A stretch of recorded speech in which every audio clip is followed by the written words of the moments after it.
Hello and welcome back everybody. Today I'm going to talk about My Hero Academia chapter 194 because we've been waiting now for quite a while for this chapter. We didn't really have a chapter last week because well there weren't really any chapters coming out at all that week, so we've been waiting 2 weeks. It happens from time to time, and this was just one of those times, and we got some really interesting stuff this week. It wasn't a very long chapter, it was only 13 pages, but regardless of that small amount of pages, we still got a lot of content in this chapter. There was seemingly more dialogue in my opinion than you typically have in a My Hero chapter, which is obviously making up for the lacking amount of pages. We had a continuation, of course, of what happened to Deku, not really in the sense of what happened in the dream, but well, not too much of it anyway, but we got to learn more about how All Might tackle this, because as we know, All Might mentioned in the sports festival that he had a similar experience where he remembered having some kind of experience seeing the past images of the One for All holders, though he didn't really remember too much in detail, or at least he didn't reveal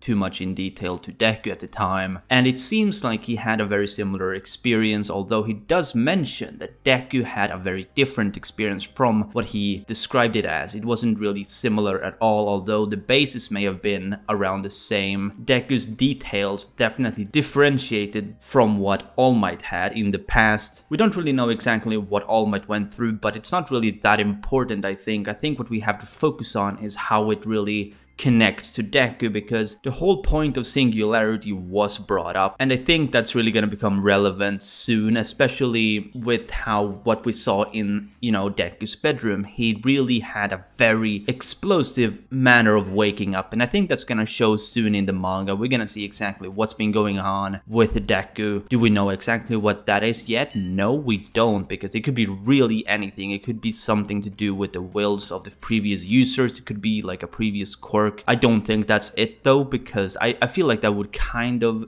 be worse. I don't really like the idea of him being able to trigger the quirks of the previous users, because as we know, a One for All user can still have a quirk prior to taking on One for All, but I don't really think that's it. And honestly, I feel like that would be something that wouldn't really be to my liking, and I think a lot of people will agree, but then there are people who will disagree, of course, because everyone has a very different way of what they want in the story and how the story is going to progress.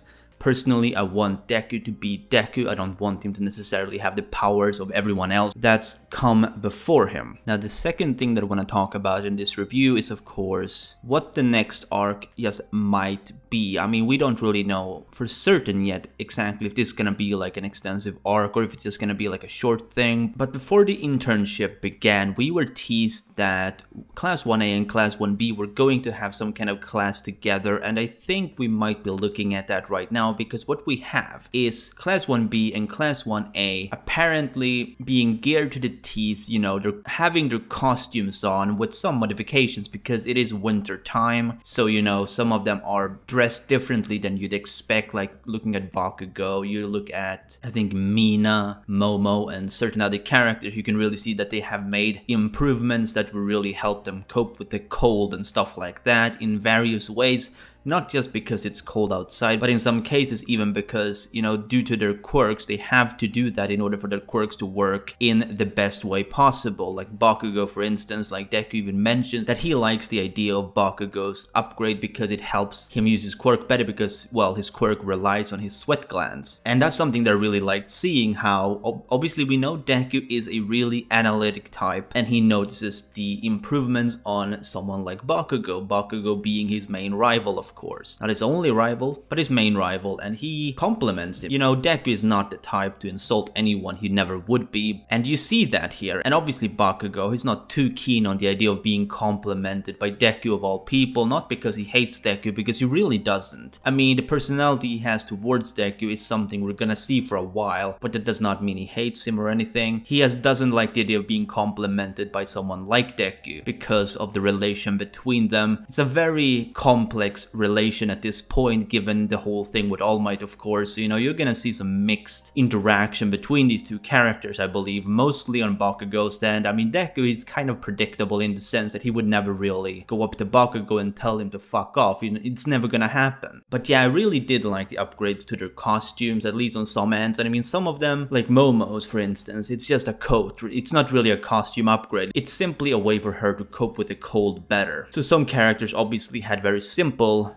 differences to what you'd expect, and some people had a lot more noticeable and more important costume changes. But as I said, we also had Class 1B, and now this is something that I really like, because Class 1B is something that we haven't really seen a lot of. You know, we've seen them from time to time, but there hasn't really been a time when we have a lot of spotlight from them, and I think this arc is going to provide us with a lot more of that now. Especially since in the Forest Camp arc, although there were some members of Class 1B who did get some spotlight, it wasn't really enough, I don't think, because I mean, they're supposed to be the secondary hero class. They're supposed to be getting quite a lot of screen time, at least at some point in the story. You obviously have to pick one thing at a time, and I think this is a really good opportunity for Class 1B to have a way of progressing, a way of developing, especially if Horikoshi wants these characters to become something more and not just secondary characters that no one really cares about. Me personally, I really do want to care about Class 1B characters, because some of them are really interesting just looking at them, and some of the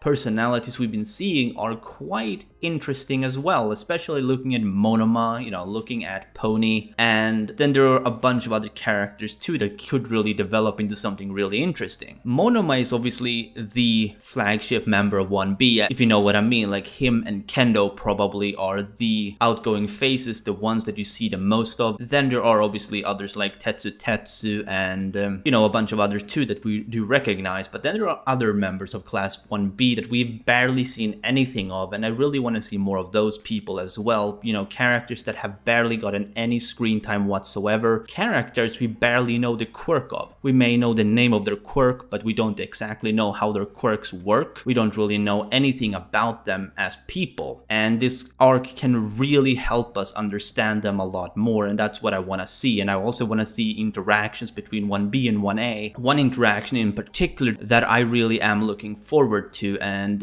it might just be me, but I want to see Bakugo and Monoma get some interactions. I want to see them pair up in some way and see just what happens if they do, because they have a really bad relationship right now. As we remember from the sports festival, Monoma and Bakugo, they just don't go well together. Monoma, he loves teasing Bakugo, but Bakugo just wants to punch that fucker in the face. I understand him perfectly, because Monoma is that type of person who just gets under your skin and you just want to hurt him. But despite that, I love Monoma, don't get me wrong. I know a lot of people hate him, but I just like that personality, because it's a personality, you know, it's something that really makes him different from the rest of the characters in 1B and any other character in My Hero Academia for that matter. Like, he doesn't really remind me of anyone else in the story. The last thing that I want to talk about is of course Shinso, because we got a lot of Shinso going into this chapter. I mean, I say a lot, there wasn't really a lot of panels with him, but it really is leading up to something huge, because for a while now there's been information out there that suggests that Shinso was going to eventually try and reach for the hero department instead of sticking to the general department of UA. This has been a thing ever since the sports festival again, and finally we're seeing how Shinso is ready to attempt to reach for the stars, so to speak. You know, he's trying to really reach for that spot in the hero department, and he's going to participate in this event between 1A and 1B. So we're gonna have Class 1A, Class 1B, and Shinso, him being the only member of his department. And what's interesting about Shinso, just looking at him, is that he really makes you think of Aizawa, which makes sense because he has been training under Aizawa for this whole time off screen. We haven't seen any of their training, but you can really tell that there is some Aizawa influences, just, you know, looking at the way he's dressing. He has this whole, the same kind of scarf that Aizawa has, you know, it's the very same thing. So I'm guessing that, you know, he's been trained to to use that same type of scarf, you know, to apprehend his opponents, to really lock them in place in a way that we've seen Aizawa done multiple times, like when he was fighting the villains at the USJ, when he was stopping Bakugo,